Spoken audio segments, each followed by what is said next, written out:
열매 맺는 인생 성령의 9가지 열매 중 우리는 드디어 오늘 그 반환점에 섰습니다.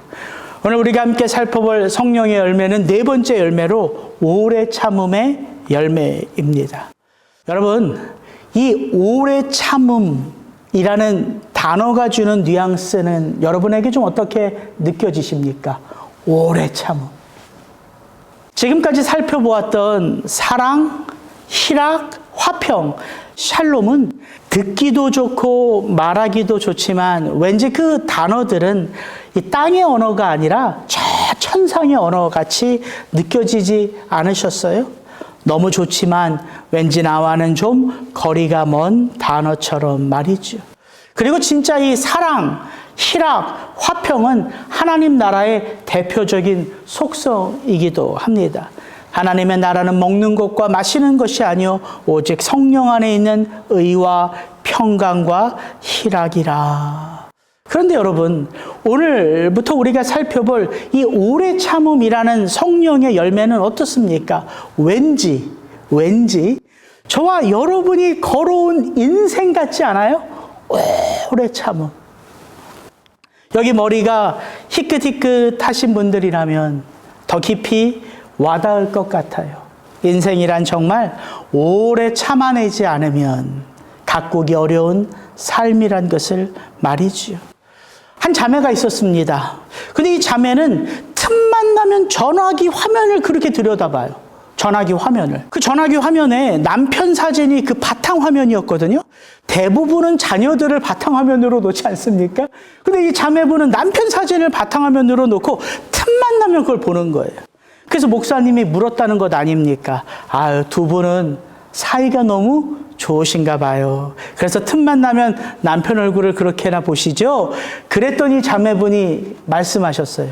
내가 세상에 이런 사람하고도 사는데 그 어떤 세상의 어려움을 내가 견디지 못할까 싶은 마음으로 저는 틈만 나면 자주자주 이 사람의 얼굴을 봅니다. 우스갯소리로 말하는 것이 있습니다. 속썩이는 남편, 아들, 딸, 참아온 그 긴 인내의 시간들을 하늘이 할까 땅이 할까 싶죠? 여러분들? 저도 부모가 되면서 그 인내를 그래도 조금씩 배워가는 것 같습니다. 그래서 성령의 그 어떤 열매들보다 이 오래 참음의 열매는 왠지 좀 친근해요. 이 세상이 그렇게 어려운 것을 마치 성경이 이해하고 있는 것처럼 밝혀주는 것 같더란 말이죠. 성령의 열매에 오래 참음이 있다. 세상 그렇게 살아가기가 어렵다는 것 아니겠습니까? 그래서 최근 영어 성경을 보면 전부 다 이 오래 참음을 patience라고 번역해놨어요. patience, 인내. 우리가 누군가도 참아야 하고 여러 상황도 참아야 된다. 그래서 인내라고 번역을 해놓았는데 오래된 성경 킹 제임스 버전은 이 오래 참음을 어떻게 번역했다고요? long suffering 이렇게 번역했습니다. 여러분, 어떤 번역이 더 여러분에게 더 친근합니까? 저는 long suffering 이 번역이 더 좋은 것 같아요.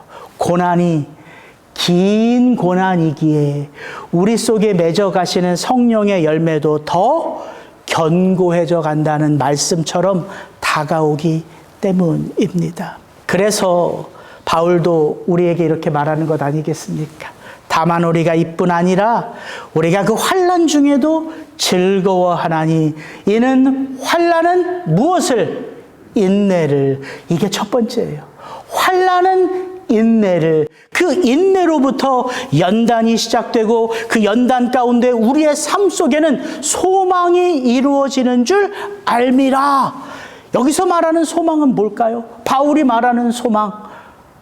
저와 여러분이 누구의 형상으로 빚어져 간다? 그리스도 예수의 아름다운 형상으로 빚어져 간다. 그래서 우리는 이 땅에 소망의 삶으로 살아갈 수 있는 것이죠. 여러분, 성도의 삶 가운데 이 오래 참음은 선택이 아니라 필수입니다. 왜 필수냐면 우리가 그렇게나 좋아하는 바로 이 전도서 말씀과 긴밀하게 연결되어져 있기 때문이에요. 전도서 3장 1절 11절 말씀을 같이 한번 읽어볼까요? 범사에 기한이 있고 천하 만사가 다 때가 있나니 하나님이 모든 것을 지으시되 때를 따라 아름답게 하셨고 또 사람들에게는 영원을 사모하는 마음을 주셨느니라. 그러나 하나님이 하시는 일의 시종을 사람으로 측량할 수 없게 하셨도다. 여러분, 전도서 기자가 말하는 이 때, 과연 어떤 때를 말하는가? 성경에서 말하는 이 때, 시간은요, 두 가지 단어가 쓰입니다. 이렇게. 카이로스와 크로노스. 이 두 단어를 성경은 다 써요. 이 크로노스라는 단어에서 연대기, 이게 나왔어요. 그러니까 크로노스라는 시간은 우리가 늘 경험하는 흘러가는 일상의 시간을 말하는 거예요. 그게 크로노스입니다. 그러나 성경에는 또 다른 시간이라는 단어가 있어요. 하나님의 시기와 때가 있다. 거기서 말하는 시간, 때는 카이로스입니다. 즉 하나님의 작정과 섭리가 드러나는 바로 그때. 그러니까 성도란 저와 여러분의 삶 속에 두 가지의 시간의 흐름축이 함께 가고 있는 거예요. 크로노스와 카이로스. 우리가 너무 잘 아는 갈라디아서 4장 4절 5절. 때가 참에 하나님이 그 아들을 보내사 여자에게서 나게 하시고 율법 아래에 나게 하신 것은 율법 아래에 있는 자들을 속량하시고 우리로 아들의 명분을 얻게 하려 하심이라. 여기서 때가 참에 어떤 단어일까요? 카이로스일까요? 크로노스일까요? 크로노스예요, 크로노스. 왜냐하면 하나님의 작정과 섭리를 안고 있는 그 예수 그리스도가 하나님의 작정과 섭리라면 그분이 우리의 일상 속으로 진짜 들어와서 우리와 만났어요. 그 만남, 그 접점, 크로노스죠. 우리가 살아내고 있는 시간 속에 온 거니까. 그렇다면 이 전도서의 3장 1절과 11절에 범사에 기한이 있고 천하만사가 다 때가 있나니 하나님이 때를 따라 아름답게 하셨고의 이 때는 카이로스일까요? 크로노스일까요? 카이로스죠. 왜? 하나님이 작정하신 시간의 때이기 때문에. 그러니까 여기서 성도란 어떤 삶을 사는지가 딱 드러나지요. 성도란 하나님이 작정하신 그 카이로스의 때를 향하여 우리의 일상 가운데 늘 주어지는 크로노스의 삶을 매 순간순간 살아내는 거예요. 그러니까 여기 안에는 갭이 있지요. 하나님의 작정하신 카이로스의 때를 향하여 우리의 시간표 크로노스는 그 때를 향하여 움직여가고 있는 거예요. 그러니까 그 시간의 차이, 이건 우리가 결정할 수 있는 게 아니에요. 왜냐하면 그 일을 누가 주장하신다? 하나님이 주장하신다. 그래서 사람으로는 그 일을 측량할 수 없게 하셨도다. 이렇게 전도서 기자가 말하는 거예요. 그러니까 자연스럽게 우리의 삶 속에는 뭐가 필수로 맺어지기 시작해요? 오래 참음, 인내라는 거예요. 하나님의 그 카이로스의 때를 향하여 나의 시간표인 크로노스가 그 때를 향하여 끊임없이 움직이기 위하여 우리 성도는 선택이 아니라 필수로 그 하나님의 때를 인내하고 기다리고 참아내는 바로 그 하나님의 성품 오래 참음을 품게 되는 거죠. 열매 맺게 되는 거죠. 이게 그래서 성령의 열매라는 것입니다. 왜 제가 이 성령의 열매 오래 참음을 친근하게 느꼈다고요? 내 삶 속에서도 그런 오래 참음의 삶이 늘 펼쳐지기 때문에 이게 너무 익숙한 거예요. 그러나 성경이 말하는 성령의 열매 오래 참음은 여러분 사실 땅의 단어가 아닙니다. 인간의 성품이 아니에요.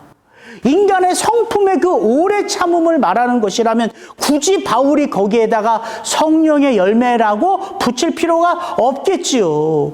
우리 다 인내하며 살아갈 수밖에 없잖아요. 애를 하나 품어도 10개월을 엄마가 참아야 되는데. 그러니까 우리가 성령의 열매 오래 참음 단지 어떤 상황을 참고 단지 누군가를 참아내고 이런 차원의 단어가 아니란 말입니다. 이 단어는 원래 누구의 성품이에요? 하나님의 성품이에요. 여러분, 성령의 열매 9가지는 다 하나님의 성품이에요. 그래서 그 하나님의 성품이 이 땅을 살아가는 우리의 삶 속에 누구의 일하심으로 말미암아? 성령님의 일하심으로 말미암아 우리 속에 그 하나님의 성품이 하나하나 맺어가는 거예요. 그러니까 우리는 점점 더 누구로 빚어져 가요? 하나님의 아들, 그 하나님의 본체 되신 그리스도 예수로 조금씩 빚어져 가는 것이죠. 이게 성도의 구원의 삶이라고 하는 것입니다. 그래서 저는 여러분들과 이 성령의 열매 오래 참음을 바로 그 하나님의 성품의 관점으로 좀 살펴보고 싶은 거예요. 제 안에. 여러분, 유명한 출애굽기 32장에 보면 뭐가 나오냐면 금송아지 사건이 나옵니다. 여러분, 출애굽기는 어떤 역사예요? 하나님께서 그 430년 동안 노예로 살아가는 이스라엘 백성을 출애굽하신 사건이 나오죠. 출애굽하셨어요. 그들을 구원하셨어요. 왜? 하나님의 자녀 삼기 위하여. 그래서 그들을 그 애굽에서 끄집어내어 시내산 앞에 딱 도착했어요. 목표는 시내산입니까? 아니에요. 목표는 어디예요? 가나안 땅입니다. 근데 시내산 안에 왜 멈췄냐면 거기서 하나님이 그들과 언약을 맺으시기 위함이에요. 너희들 이제부터 애굽의 노예도 아니고 홀로 살아가는 외로운 백성도 아니고 누구 백성이다? 내 백성이다. 내가 아브람과 약속했던 그 언약의 백성이 바로 너희들이다.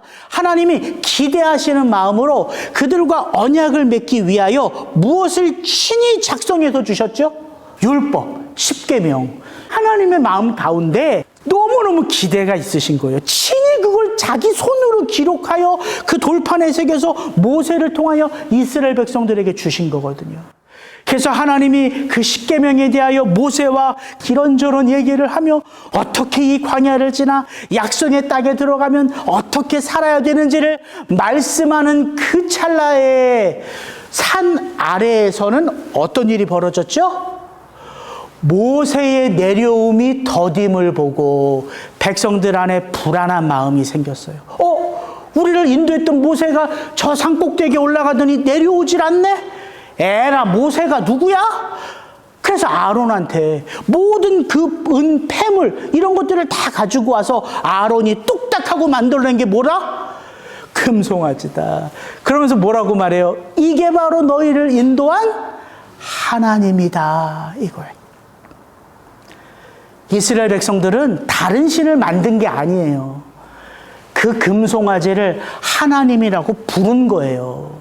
그런데 그 모습이 누구의 마음을 분노케 했어요? 여호와 하나님. 아니, 내가 왜 금송아지야? 하나님이 분노하셔서 모세에게 심판하십니다. 다 쓸어버리고 내가 너와 함께 그 땅으로 가서 너를 통하여 새로운 민족을 만들겠다. 저 같으면 민족이 누구로부터 시작돼요? 나로부터 시작되면 하나님 땡큐 할 텐데 모세는 땡큐 했나요? 아니요. 모세는 엎드렸어요. 하나님 앞에. 하나님, 어찌 일이십니까? 하나님이 이렇게 행동하시면 세상이 이 백성을 어찌 볼 거며 세상이 하나님을 어찌 여기겠습니까? 하나님, 이 백성을 다 쓸어버리시면 제 이름도 그 생명책에서 지워버리십시오. 저도 하나님과 함께 못 가겠습니다. 모세가 눈물로 엎드려요. 하나님이 그 마음을 돌이키셨다? 안 돌이키셨다? 돌이키셨다. 그리고 가장 분노하셨던 그 상황 속에 하나님은 당신의 성품을 드러내셨어요.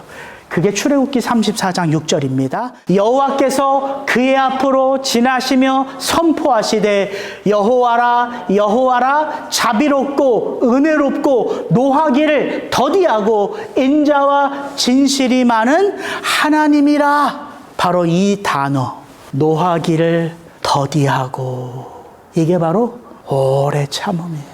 하나님의 오래 참으심. 그래서 저는 몇 주 전부터 이 오래 참음을 여러분과 나눌 때 이걸 뭐 신학적으로 정리하는 설교를 할까, 어떻게 설교할까 하다가 요셉 설교를 하면서 제가 저한테 은혜를 받았어. 샬롬을 요셉의 인생을 통하여 살펴보니까 성경을 2배로 깨닫는 것 같아. 아, 그렇지. 성령의 열매는 성경 안에 있는 인물 속에서 드러나고 맺어지는 하나님의 역사지. 그래서 제가 오래 참음은 누구를 통해서 우리 성도님들과 나눌까 떠오르는 인물이 딱 있었습니다. 그게 누구냐면 바로 이 하나님의 오래 참으심을 가장 잘 드러내는 사건, 가장 잘 드러내는 인물, 그게 바로 누굴까요? 에녹과 노아입니다.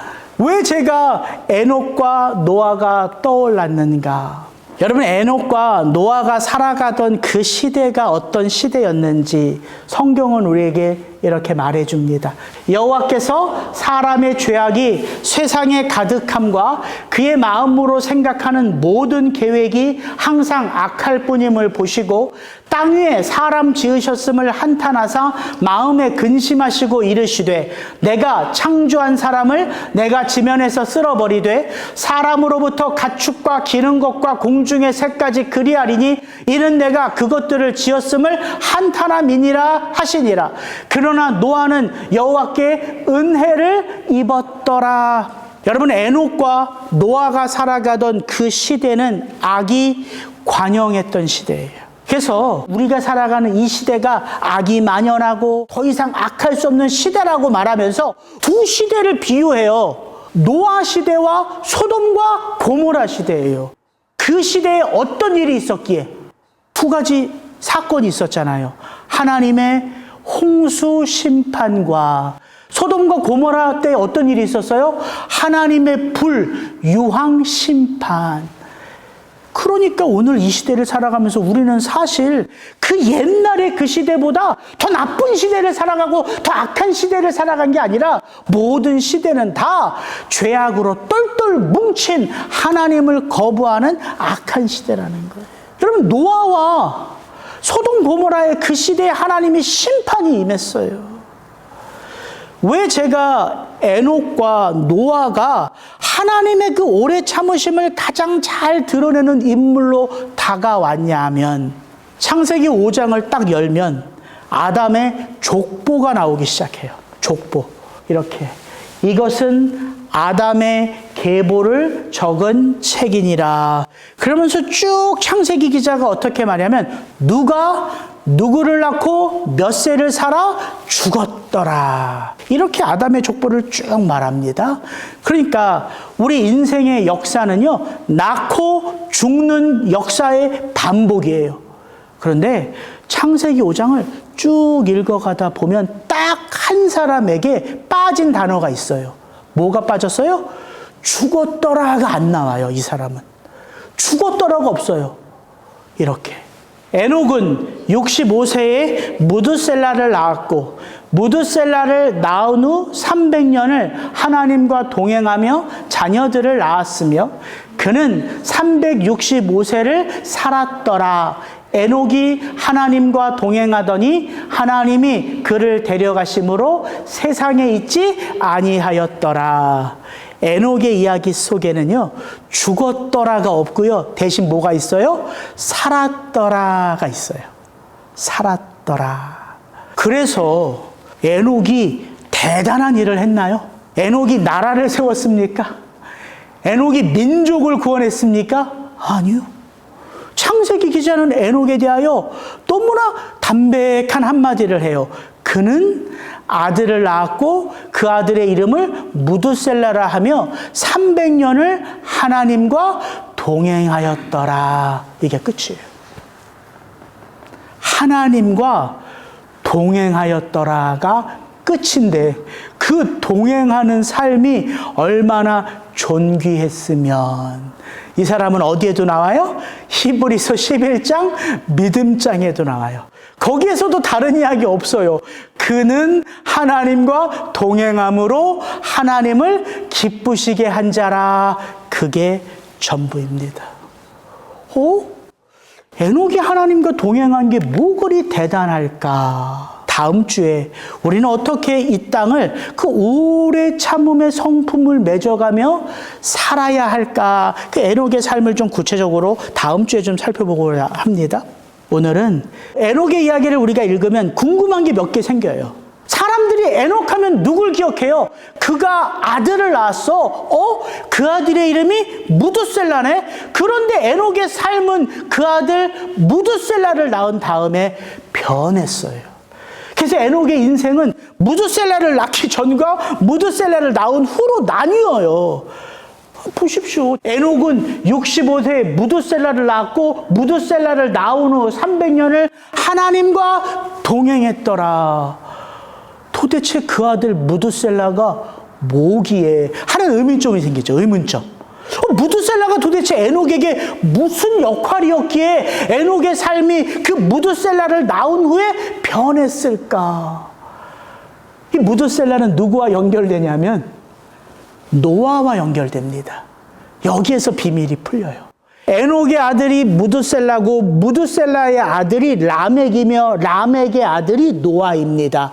즉 에녹은 노아의 아니죠. 반대로 했죠. 노아는 에녹의 증손자예요. 증손자. 즉 무두셀라는 노아의 할아버지예요. 할아버지. 그렇다면 여러분 성경에서 제일 오래 산 사람이 누굴까요? 성경에서 제일 오래 산 사람은 무두셀라로 969세를 살았어요. 그렇다면 질문 하나. 가장 오래 산 무두셀라가 죽은 그 해에 어떤 일이 있었을까요? 어떤 일이 있었어요? 무두셀라가 죽은 그 해에 이 세상에는 홍수 심판이 임했습니다. 노아 600세에 임한 홍수 심판 그 해에 무두셀라가 죽은 해예요. 여러분 이상하지 않아요? 그러니까 에녹은요, 그 아들 무두셀라를 낳을 때에 하나님으로부터 특별한 말씀을 받은 거예요.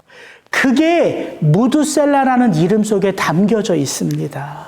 그래서 제가 이렇게 적어봤어요. 무두셀라라는 이름의 뜻이 뭔가? 무두셀라는 히브리어로 무트샬라흐인데 이게 두 단어의 합성어예요. 무트샬라흐. 이 무트라는 단어는 죽음이라는 뜻이에요. 죽음. 샬라흐라는 말은 보내다요. 보내다. 죽음과 보내다가 합쳐진 단어가 무두셀라예요. 그가 죽으면 그것이 보내진다 이 뜻이에요. 그래서 학자들은 그것을 뭐라고 본다고요? 무두셀라가 죽으면 그게 와. 그게 뭐라고요? 심판, 홍수 심판. 이게 무두셀라 이름 속에 담겨진 의미라고요. 그래서 에녹이 이전의 삶과 전혀 다른 삶으로 살아갈 수 있던, 왜? 에녹의 삶부터 점점 이 땅 가운데 죄악이 관영하여 그의 아들의 아들 노아의 때에는 이 온 세상이 죄악으로 가득했다고요. 그 전조가 바로 어떤 때라고요? 에녹의 때라고요. 에녹의 때. 그래서 하나님이 이 세상을 심판할 것을 그 아들 무두셀라를 보내며 에녹에게 말씀하신 거예요. 제 얘기가 아닙니다. 신약 성경의 유다서에 이 에녹을 선지자로 봐요. 이렇게. 유다서 1장 14절 15절. 아담의 7대손 에녹이 이 죄악이 관영한 사람들에 대하여도 예언하여 이르되 보라 주께서 그 수만의 거룩한 자와 함께 임하셨나니 이는 뭇 사람을 심판하사 모든 경건하지 않은 자가 경건하지 않게 행한 모든 경건하지 않은 일과 또 경건하지 않은 죄인들이 주를 거슬러 한 모든 완악한 말로 말미암아 그들을 정죄하려 하심이라. 에녹이 이 메시지를 하나님으로부터 받은 거예요. 이 세상에 죄악이 관영하여 내가 그들의 죄악을 더 이상 두고 보지 못해 심판을 내릴 텐데 너는 이 아들의 이름을 무스샬라흐라고 정하고 이 아들이 죽으면 무엇이 온다? 심판이 온다. 에녹이 이 아들을 어떻게 키웠겠어요?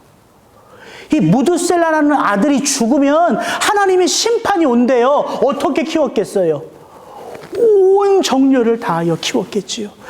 그 그게 에녹의 삶이 되었단 말입니다. 그래서 에녹이 무드셀라를 낳기 전에 어떻게 살았는지 사람들이 관심이 없었어요. 그런데 저 에녹이 아들 하나를 딱 놓고는 그 아들의 이름을 무드셀라라고 이상하게 지은 거예요. 그 아들이 죽으면 심판이 온다라고 정해놓고 그 아들을 키우는 데 있어서 이전과는 다른 삶을 살았다는 거예요. 그걸 사람들이 본 거예요. 근데 놀라운 건 그 삶이 아들을 위한 삶이 아니라 마치 누구와 동행하는 것처럼 보였다고요? 하나님과 동행하는 것처럼 보였다고요. 여러분 한번 생각해 보십시오. 하나님이 이 세상에 자기 형상을 닮은 인간을 창조하시고 그들의 모습을 이렇게 보는데 더는 참아주지를 못하겠어요. 너무 죄악이 관영해. 그래서 하나님이 이렇게까지 말하셨다니까요. 사람의 죄악이 세상에 가득함과 그의 마음으로 생각하는 모든 계획이 항상 악할 뿐임을 보시고 땅 위에 사람 지으신 것을 한탄하사 가슴을 치셨다는 거예요. 누가? 하나님이. 그래서 그 세상을 심판하려고 무드셀라를 보내셨다면 하나님이 뭐를 뽑으신 거예요? 칼을 뽑으신 거예요. 심판의 칼을 뽑으신 거예요. 뽑으신 거예요. 왜? 그 아들을 보냈으니까. 그렇다면 여러분 같으면, 여러분이 하나님이시라면 그 칼 어떻게 휘둘러 주시겠어요? 상상할 수도 없지만 저 같으면 뽑았는데 단칼에 확 그냥 다 죽어. 죄송합니다. 제가 이렇게 오바를 하네요. 이러지 않았겠냐고요. 아니 그 칼을 뽑으셨는데, 이미 그 칼을 뽑으셨는데 그럼 온 세상을 다 쓸어버리셔야죠. 그런데 여기에 아이러니가 등장합니다. 이 세상에서 가장 오래 산 사람이 누구라고요? 무드셀라라고요. 그래서 말씀은 이렇게 이어지는 거예요. 베드로서 3장 8절 9절. 사랑하는 자들아, 주께는 하루가 1000년 같고 1000년이 하루 같다는 이 한 가지를 잊지 말라. 주의 약속은 어떤 이들이 더디하고 생각하는 것 같이 더딘 것이 아니라 오직 주께서는 너희를 대하여 오래 참으사 아무도 멸망하지 아니하고 다 회개하기에 이르기를 원하셨느니라. 여러분, 이게 하나님의 지극한 오래 참으심이에요. 여러분 아시겠어요? 하나님 아버지의 그 마음을. 여러분, 하나님이 진정 참으신 게 무엇입니까? 심판하기로 작정하신 그 죄인들을 향한 하나님의 진노예요. 그걸 참으셨다는 거예요. 어떻게? 이 땅에서 가장 오래 그 심판자 되는 그 예표되는 무드셀라를 가장 오래도록 살도록. 왜요? 돌아와 주기를 원하시는 아버지의 마음이라는 거죠. 그래서 저는 오늘 여러분과 이것 한 가지를 먼저 나누고 싶더라고요. 여러분, 우리가 하나님의 오래 참음을 생각할 때에 우리가 가장 먼저 적용해야 될 그 대상이 누굴까요? 나예요, 나. 아들 아닙니다. 남편 아니에요. 아내 아닙니다. 우리 교회 아니에요. 악한 이 세상 이웃교회 그놈 아닙니다. 나예요, 나. 제가 오래 참음을 몇 주 전부터 계속 묵상하는데 늘 우리가 어떤 설교를 듣냐면 예수 그리스도의 십자가는 온 세상을 향한다는 메시지는 너무 많이 들어. 예수 그리스도의 십자가가 온 세상을 향하기 전에 그 십자가는 누구를 위한 십자가예요? 나예요, 나. 이걸 깨닫지 못하는데 누가 누구를 참아요? 누가 누구를 위해 살아요? 여러분, 세상을 품기 전에 우리는 누구를 품어야 돼요? 하나님이 그렇게나 사랑하고 기다리시는 나 자신입니다. 여러분, 오해하면 안 돼요. 하나님이 진정 참으신 것은 무엇이었으며 누구였습니까? 가장 먼저 그 십자가가 세상이 아니라 나였음을 묵상할 때에 우리는 하나님의 그 사랑, 하나님의 그 오래 참으심, 하나님의 그 자비, 하나님의 그 은혜를 나의 삶에 채워갈 수 있는 거예요. 왜냐하면 여러분 구원받은 우리의 실체를 아는 게 그래서 너무 중요합니다. 성도가 거듭나는 게, 성도가 구원을 받은 게 완전한 자로의 구원입니까? 아니면 완전한 자로의 시작입니까? 뭐예요? 완전한 자로의 구원이 아니라 그건 결과고요. 완전한 자로 그 걸음을 시작하는 게 성도예요. 근데 참 신기한 게 뭐냐면 우리가 시작되는 첫걸음에 섰는데 우리의 이름이 뭐예요? 성도예요. 성도라는 이름의 의미가 뭐예요? The Holy One이에요. 거룩한 자. 아니 그 삶의 시작하는 첫걸음에 딱 선 게 성도인데 하나님은 우리를 거룩한 자라고 부르신다고요. 그 말은 우리의 그 시작된 이 걸음에 서면 우리가 거룩한 자로 완전하게 거듭났다는 게 아니라 하나님이 우리를 그 거룩한 자로 완성하시는 그 마지막까지 지키시겠다는 의미라고요. 그래서 구원은 함께함인 거예요. 함께하기 때문에 지켜지고 함께하기 때문에 완성되는 거거든요. 그런데 제 지나온 삶을 돌아보고 제 오늘의 삶을 돌아보면 제가 제 자신을 너무 학대하는 걸 많이 느껴요. 왜냐하면 나는 목사인데, 나는 더 홀리원, 거룩한 자인데 제 삶 속에 거룩함은 나타날 때도 있지만 나타나지 않을 때도 있기 때문이에요. 그게 우리의 실존이라고요. 분명 성경은 나를 거룩한 자라 부르고 나의 그 마지막은 예수 그리스도의 형상이라 말하는데 지금 나는 왜 이렇게 안타까울까? 왜 그 딸 하나를 견디질 못할까? 왜 그 아내의 그 한마디를 견디지 못할까? 왜 성도의 그 표정 하나를 견디지 못할까? 이럴 때가 너무나 많았거든요. 여러분 안 그러세요? 그러면서 자꾸 누구를 학대하기 시작해요? 나 자신이에요. 왜 나는 이 모양밖에 안 될까? 왜 나는 이렇게밖에 못 살까? 근데 더 죽겠는 건 뭐냐면 저는 매 주일마다 뭘 해야 돼요? 설교를 해야 돼요. 삶은 온전하지 않은데 말은 늘 온전한 것처럼 뿜어내요. 괴로운 건 뭐예요? 제 마음의 심령이에요. 위선자 같은 거예요. 이러려면 목회를 안 하고 싶은 거예요. 근데 그때마다 또 성도님은 문자를 보내네? 오늘 말씀이 왜 이렇게 좋았냐는 거야. 오늘 목사님 왜 이렇게 은혜롭게 말씀을 했냐는 거야. 그때마다 제가 뭘 깨달아요?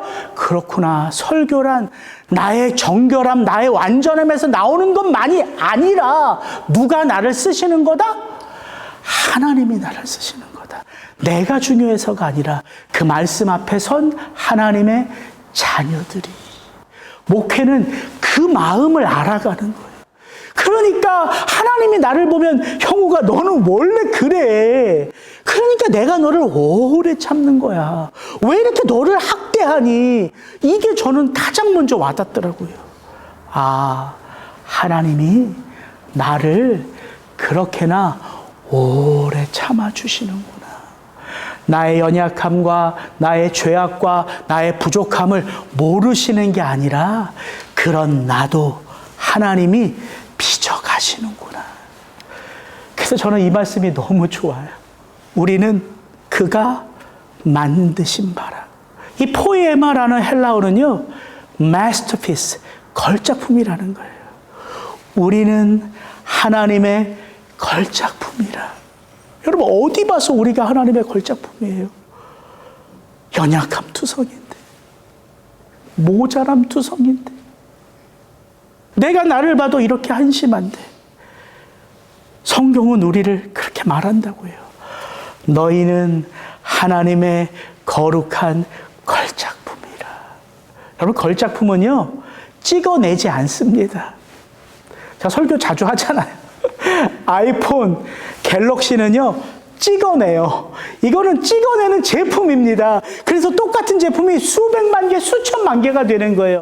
여기 찍어낸 사람 있습니까? 그럼 같아야죠. 우리가 다 달라요. 왜요? 우리는 하나님이 찍어내는 게 아니라 만들어 가시기 때문이에요.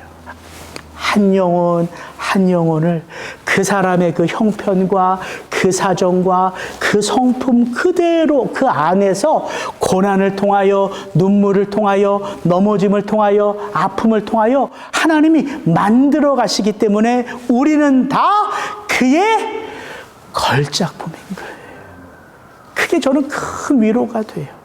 그리고 빌립보서의 이 말씀, 너희 안에서 착한 일을 시작하신 이가 그리스도 예수의 날까지 이루실 줄을 우리가 확신하노라. 사도 바울의 고백이에요. 그가 그 넘어져가는 고린도 교회 성도들을 보면서, 그가 그 에베소 교회 성도들, 빌립보 교회 성도들, 데살로니가 교회 성도들을 보면서 훌륭한 사람만 있었겠냐요? 아니요. 연약하고 부족하고 넘어진 사람들도 많았을 거라고요. 그런데 바울이 뭘 믿어요? 포기하지 않고 우리를 끝까지 그의 손으로 붙잡아 주시는 하나님의 그 은혜의 손길.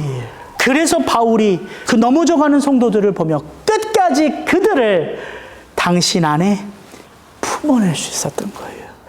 그리고 그가 그들을 향하여 이렇게 고백할 수 있었던 거예요. 나의 면류관은 누구다? 그리스도 예수 안에서 너희라. 저와 여러분의 삶 속에 상황을 참기 전에, 나를 힘들게 했던 그 누군가를 참아내기 전에 여러분 잠시 여러분을 돌아보십시오. 그리고 여러분을 변함없이 참아주시는 그 하나님을 여러분 안에 느껴보세요. 그때 인내는 여러분 안에서 그 누군가를 향하여 흘러가는 거예요. 나를 참지 못하면요, 누군가를 참아낼 수 없습니다. 위선이기가 쉬워요. 이제 아시겠죠?